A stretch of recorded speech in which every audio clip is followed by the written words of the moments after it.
Hey guys, welcome back to another episode of Dynasty After Dark. I'm your host, Calvin Timms. I got my co-host Dale with me. You can find us over on Twitter at TDC_Calvin, at Dynasty_Dale. And I am excited because this month we are going to be releasing our offseason recap for all 32 teams. And, you can watch these in any order, but the podcast is available on YouTube, Spotify, Google, Apple, anywhere that podcasts are found. While you're there, if you don't mind, just leaving a like, comment, so anything to help with the algorithm and getting this out to more people. Also, if you can, just tell the podcast to one of your friends. This is going to be a lot of content for you guys this month. So, yeah, we're just trying to get it out there to as many people as possible. But if you haven't checked any of them out yet, and this is your first one, well, thank you guys for joining us here. Go check out the other ones if you don't mind. But the way that we're going to be doing this is we're going to talk about the, some of the major coaching changes first. Then we're going to recap all of the free agents that they brought in, all the free agents that they lost this last offseason, and then we're going to go through the draft as well. So Miami is who we're going to be talking about here today. Dale, how we doing today? Hey, I'm doing really good. I am very excited to talk about my favorite team, and I think they're going to be AFC contenders this year. Yeah, we'll see. You guys missed playoffs last year, No, didn't you? no, we made the playoffs as a seventh seed, and we almost upset Buffalo with our third string quarterback. There you go. So, Yeah, see what happens this year. yeah. All right, so that said, let's just jump right into it. Only major coaching staff change, so you know this team better than I do, but Vic Yep. Fangio, they managed to talk him out of retirement to come be the Yeah. defensive coordinator. Massive change for this defense. This defense was kind of the worst piece of the team last year, it felt like. So that's going to be interesting for the fantasy implications for this team. hmm But they also got Wes Welker as the receivers coach. People love to talk about that like it matters. like, Well, I think it depends who you're talking to. I mean, I sure. think if you have have a potential Hall of Famer as your position coach, I think that is something to talk about. But Sure. yeah, Yeah, no, it's not bad at all. I mean, the problem is with these Hall of Famers, man. I don't think they can always relate it to just because they that's could do it. true. They can't always understand why other people can't. That But is true. Yeah. so Vic Fangio again, he's gonna be a good addition to the defensive side of the ball. There's really not much for fantasy except that I think that they're going to be a lot more competitive on the defensive side of the ball, and maybe that means that there's going to be less opportunities. Maybe they don't have Mhm. to be in as many shootouts, so maybe that's going to have a little bit of an impact on Tyreek Hill or Jaylen Waddle at the top. Maybe it's going to boost some of these running backs a little bit more. I'm not entirely sure, but we'll talk about that here at the end. We're going to go through the coaching changes, free agents, draft, and then we'll talk about all the dynasty implications for the skill players at the end of the podcast here. So, free agent signings. We'll go into those guys now. There was a lot. They had quite a few guys, and Yep. we'll talk about we'll name them all, but we'll talk about the more important ones and in some of the impacts there at the end. So guys that they added this year, cornerback, they re-signed Nick Needham, re-signed cornerback Justin Bethel. They added Dan Freeney, a guard from the New York Jets. They added linebacker David Long from Tennessee, Andrew Van Ginkel they re-signed him. Re-signed Duke Riley, offensive linebacker. Yeah, that's a word. Outside Yeah. linebacker. Outside linebacker Malik Reed. They signed him from Pittsburgh. They added a punter. Ooh, congratulations. There we go. Replacing Thomas Morstead, who they lost. Quick spoiler there. They did bring in Mike White to be the quarterback, the backup to Tua, which I actually like this quite Yep. a bit. I do too. If Tua can't stay healthy, Mike White showed a decent amount in New York, so I like that. He's got no Agreed. real value if Tua's healthy, but if he goes down, he could be useful for sure. Something. Absolutely. Yeah. All right, so running backs, they re-signed Jeff Wilson, re-signed Raheem Mostert, Myles Gaskin, they re-signed him as well. So they brought back the entire running back room. All of them. Yep. Yeah. All of them. Deshaun Elliott, they signed him from the Jets or from the Lions. He's a safety. They brought over Isaiah Wynn from my New England Patriots, tackle. They brought over Cedric Ogbuehi. I don't know how to say his last name. I Sure. apologize. 2 tackles from division rivals, one from the Patriots, one from the Jets. You like to see Love it. that. Jaron Christian, they re-signed him as well. They brought in tight end Eric Sobert from Denver. He's more of a blocker, if I remember right anyway. Tyler Croft, he's a blocking type of guy anyway as well. Yep. Couple of wide receivers that they brought in, Braxton Berrios from the Jets with Mike White. Mm-hmm. Not a coincidence, I don't think, at all. Robbie Anderson, whatever the hell his name is anymore. Yeah, it's something. And River Craycraft. So those are all the guys that they brought in. Mm-hmm. Again, the biggest impact, I think, is a couple of offensive linemen. I like Isaiah Wynn a lot. I like Cedric Ogbuehi. I'm butchering his name. I forget how to say it exactly. But yeah, I think that Vic Fangio and a couple of offensive linemen and Mike White are probably the most impactful changes. Other than that, it wasn't a ton of. Yeah, well, I would say signing wise, yes. Yeah. I mean, they did bring over some other players in trades, Mm-hmm. and that's what we're going to talk about here in a second. But Sure. it was some substantial trades. It was before the draft. Well, it was during the season with Bradley Chubb, and then in the off season with Jalen Ramsey. Oh yeah, I Which forgot I the honestly, Ramsey trade. I yes, forgot about that yes, one. Yes, good yes. point. Good That point. I feel that's huge in the back end because they're going to lose Byron Jones, which is a solid cornerback 3. Sure. I mean they have two of the top 5 cornerbacks in my Right. opinion. Right. So I feel that helps. But overall, I think they made a lot of good moves, and which is surprising for Miami because they're normally pretty dumb on a lot of their signings. I'll be very Right. honest. Yep. I don't always have a lot of faith in this regime. Regime. Well, I mean, Yeah. I have more faith in this regime, but in past, like with Mike Tannenbaum, who's on ESPN, who's a doofus, Yeah. Right. um, Right. pretty much ruined him. But that's beside the point. So Yeah. So yeah, Dale mentioned a couple of them. Byron Jones, cornerback, left. Trill Williams, another cornerback. They lost defensive tackle John Jenkins. Trey Flowers is another defensive end that they lost.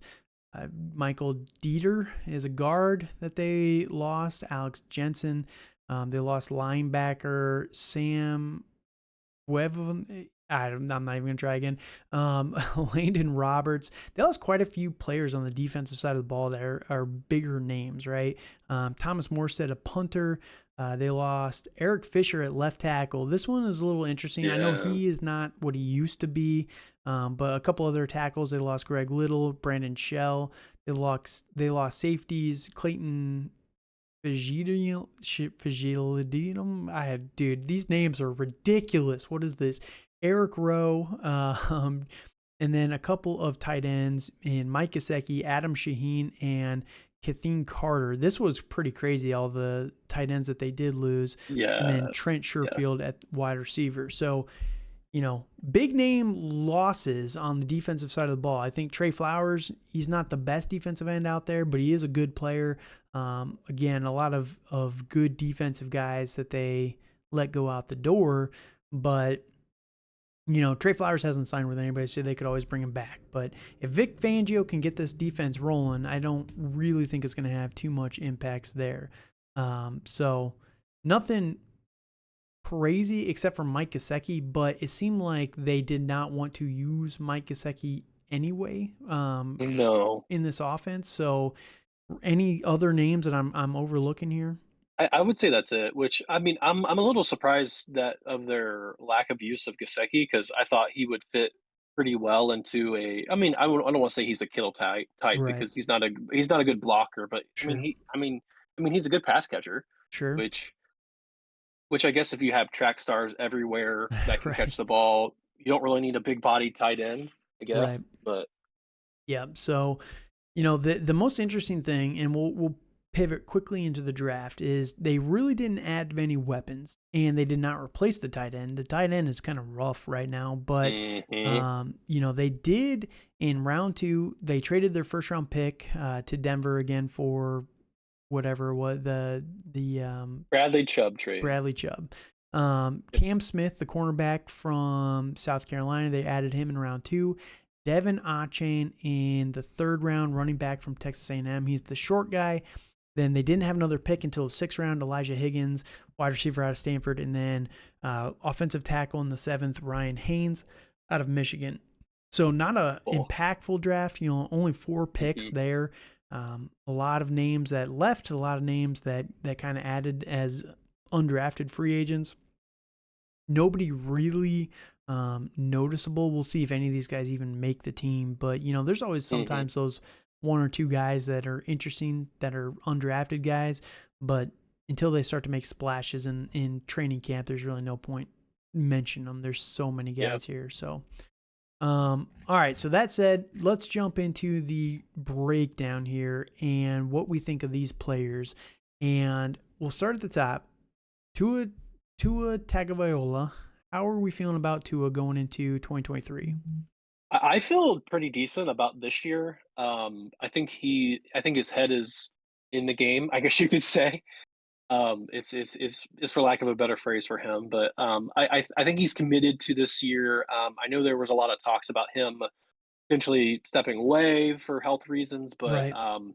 which I understand. Like, I mean, after you've had several concussions, you kind of wonder what your life after football is going to be. And, that's something he's going to have to think about next year. But Yeah, I I mean, think for this year, especially, I think he's going to have another awesome year.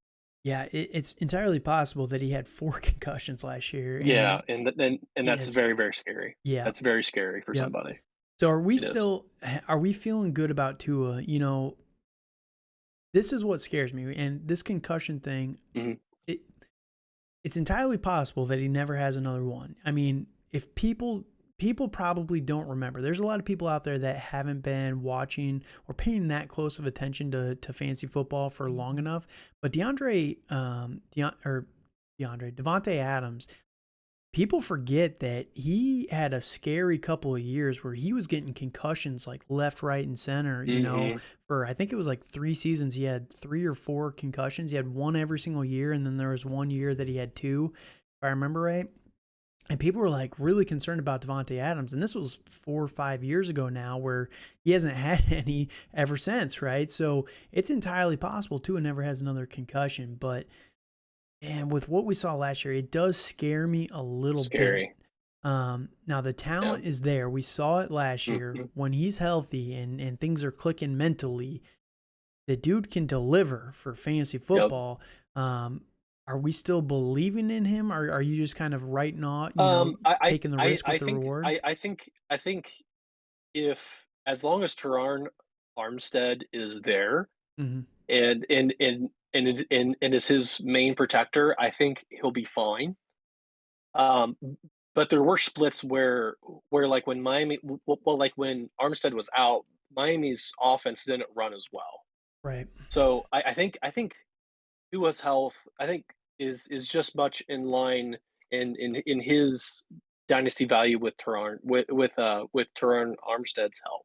Right. So So, I think I yes. it's gonna rely a lot on the offensive line, essentially, right? Yes. So 100%. yeah, yep. It's just always scary, man. It is.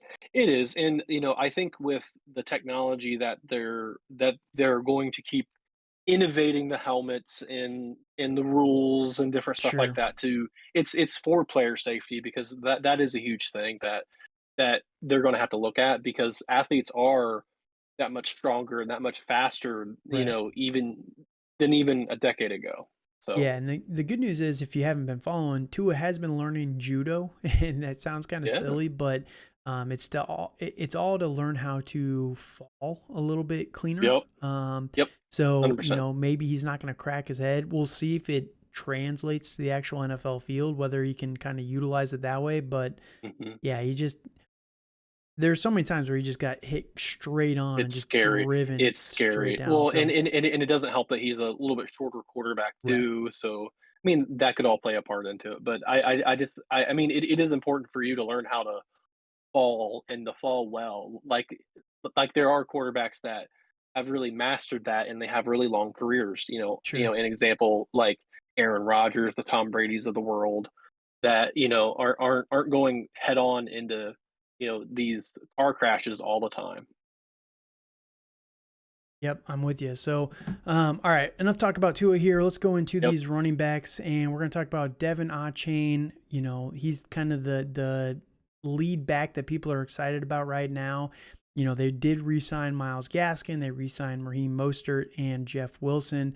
All three of those guys are very, Myles Gaskin's not old, but Raheem Mostert's in his 30s. Jeff Wilson, I think, is Mhm. 28 this year, Yeah. if I remember Yep. right. And then Myles Gaskin, I think he's like 26. So none of them are really in their prime. Devon Achane definitely has the ability to take over this backfield, but there's the size concerns of, and we talked about it a little bit with the Buffalo Bills. James Cook, right? He's the perfect prototype for Devon Achane. That James Cook is 5'8", I think, and 203, somewhere Mhm. right around there, right? Achane is not that big. He's like 5'9", 190. So he's 10 pounds lighter than James Cook. And, I do like the ability of this coaching staff to really get him involved. Like Mike McDaniel can put him in very positive situations. But I think Mhm. that there's no world where Devin ever gets more than, maybe 10 carries a game, 10 touches a Yeah. game. And for fantasy football, I've seen him going in the first round of rookie drafts. I'm not that sold. I think it's going to be a committee. And unlike San Francisco, where there's kind of always a leader of the committee, I don't really see one for Dynasty here as much as people want there to be. Are your thoughts the same? Yeah, I agree with that. It is very, very murky, and I've been seeing, I've well, like even in best ball drafts, I've been seeing I've been seeing some of the Miami running backs go undrafted. Yeah. Yep. Other than Achane. So, For sure. it's extremely murky. Like these guys are going to be. It is the definition of running back by committee. Right. So, I don't really see anybody standing out. I think Achane has a chance to be. I don't really want to use the word relevant. I think he's going to be interesting some weeks. Like he's going to have a lot Yeah. of he's going to have his boom weeks, but he's definitely going to have his bust weeks. Yep. Yeah. And I think for a player that some are thinking is going to be like a solid RB2, I think you have a lot other better options at that point. Yep. I'm with you. So maybe best ball is the best place for Devin Achane, but Absolutely. Yes. yeah, I Yeah. think he's being overdrafted a little bit right now, and I'm a little concerned. So we'll see Yes. how it plays out this year. Now, wide receivers and I guess tight ends, we can kind of lump these guys together. Tight ends, there's nobody here that's even Mm-mm. Of no, relevant. no, no. So there's nothing really to even talk about here. Um, like their number one guy is probably Tyler Kroft, who they signed as a free agent, right? Hmm. And he's more of a blocking tight end than a pass catcher. So I Yeah. think that this offense just does not utilize a tight end at all. And I think that, they've drafted guys that they don't have to rely on. Now, that might bite them a little bit because at least Mike Gesicki was a threat that you Hmm. get the ball in his hands and he can do things, right? But none of these guys are really even scary at all. So that might lead to a little bit more softer coverage on the tight end position. And they're kind of, swing a lot more over to the receivers where they have two studs in Tyreek Hill and Jaylen Waddle. But after those Hmm. two guys, chosen Robbie Anderson, Braxton Berrios, um, Eric Azukanama.